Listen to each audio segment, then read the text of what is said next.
And for more on this, let's bring in Patriots insider Mike Reiss. Mike, thanks for taking the time. Obviously, different territory after a couple decades with Tom Brady slotted in the starting QB role. Patriots were reportedly interested in Matt Stafford and Carson Wentz, unable to land either of those. Where do you think the Pats go from here at QB? Well, Doug, their best case scenario would be if the 49ers call them up and say, would you like Jimmy Garoppolo back? Because we remember Garoppolo was actually the original succession plan for Tom Brady, but there's no indication that the 49ers are going to do that until they know that they have an upgrade. So it puts the Patriots in a different type of spot where they're basically trying to answer a couple different questions. Number one, do they want to run it back with Cam Newton? Number two, would they want to run it back with Cam and a youngster, maybe a draft pick?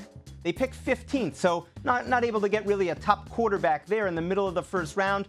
Or number three, do you go entirely somewhere else, whether it's a trade for someone like Marcus Mariota or a free agent like Jameis Winston or Ryan Fitzpatrick? So a lot of different questions the Patriots trying to answer right now. You know, it's interesting. For so long, Belichick and the Patriot way was such a allure of free agents. I guess, what role is Brady's success elsewhere and enjoying the non-Patriot way playing in the pursuit of a quarterback? Well, Doug, I think that the real question to me is, you used to have Tom here in New England, and people would come to want to play with him. Now that you don't have him, are you going to have trouble luring free agents here? And I hear Hunter Henry, a top tight end who's scheduled to be a free agent, say the two things that are important to him are money and a good quarterback. Well, right now in New England, you don't have one of those boxes that you can check for someone like that. So I think your point is a very good one. The Patriots used to have this chip that they could rely on. They don't have it anymore.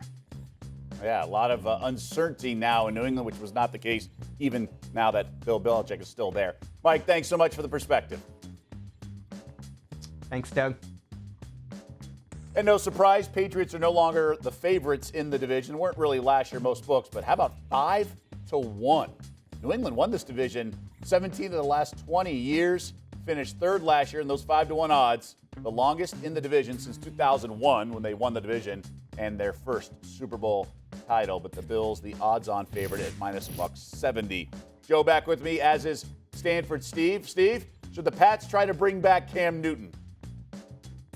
I don't think so. If you go back and look at the statistics from this year, Doug, it's one of the worst years ever for a quarterback at the position in this league. I just think it was a tryout. You know, they tried it. It didn't work. The issue is they have so many other issues with the roster. That's the problem. I mean, I know they had guys opt out on the defensive end, but you don't have elite talent at the wide receiver position. You're really, getting older on the offensive line. The running back seems like it's by committee, and guys are getting injured. So to me, it's in the roster and its totality.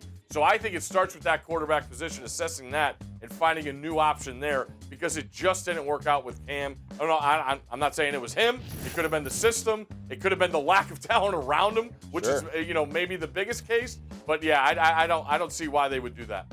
Yeah, no, I'm right there with you. I think Cam, they've kind of figured out that's not the answer. There are guys out there. There's Matt Ryan's name thrown out, and Steve just alluded to it. Guys coming back who had kind of opted out on defense, and there's a bunch of them. Matt Ryan's name. I mean, there's just so many guys that could be in the mix. What about the rest of the division here? I mean, Bills with the solid run to the AFC title game last year. So the first thing I would do is not play the Bills. Not because I don't think they're good. I think this is as high as the price is going to get for them. They have the least amount of cap space in the division. They had the best record in the division, which means a tougher schedule. They're not sneaking up on anybody. Targets on the back. The moves that could happen, Deshaun Watson to Miami, for example, a new quarterback in New England, all that's going to do is bring the Bills down and those other teams up. So I'd look elsewhere, and I'd start with the Miami Dolphins. Heck of a season last year. Brian Flores has done a really nice job building these guys up. Tons of assets when it comes to money and when it comes to draft picks. And I think we look at Tua and everyone's down on him. Guy played a handful of games as a rookie. maybe it doesn't work out. But did we really see enough to write him off completely after just part of a season? And if we did, the Dolphins have probably seen that as well, and maybe they bring in an upgrade. So I think ultimately right now, those are the prices that could get better. I'd keep an eye on New England as well. It's a great point about the Bills. It's not going up to $2. You're not beating the market if you bet minus 170. You might, but I just don't think there is. And then Watson could go to two teams in the division, right, Jets or Dolphins. And we'll see if the Patriots are only going to improve at the QB position, right? They're not going to get worse unless they, oh boy, they play Stidham. But I don't think that's part of the equation. Can't be an option this part year. of the equation. But I think the 40-1, 50-1 that's out there for the Patriots still has me intrigued. It's a long shot, but that's a good coach with a lot of improvements. Top 10 cap space as well. They're going to make some moves. They're going to get better. For sure. Thanks for watching ESPN on YouTube. For live streaming sports and premium content, subscribe to ESPN+.